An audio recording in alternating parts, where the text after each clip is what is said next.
శనైశ్వరుడికి అమావాస్య తిథి చాలా ప్రియమైంది. శనివారం ఎంతో ప్రీతిపాత్రం. శనివారము, అమావాస్య ఈ 2 కలిసొస్తే మాత్రం ఆ రోజు శనైశ్వరుడికి ఎంతో ప్రీతిపాత్రమైన రోజని ప్రామాణిక గ్రంథాలన్నీ తెలియజేస్తున్నాయి.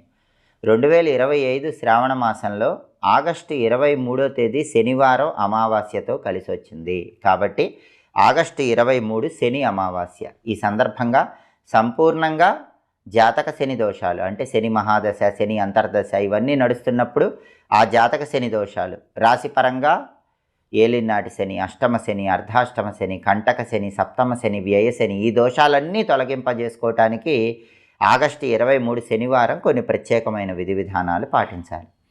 వాటిలో ముఖ్యమైన విధి విధానం ఏంటంటే, మీరు స్నానం చేసేటప్పుడు కొన్ని నల్ల నువ్వులు నీళ్ళల్లో కలుపుకొని 5 నిమిషాల తర్వాత ఆ నీళ్ళతో స్నానం చేయండి. ఇది శనైశ్వరుడికి ప్రీతిపాత్రమైన స్నానం అవుతుంది. స్నానం చేశాక శనికి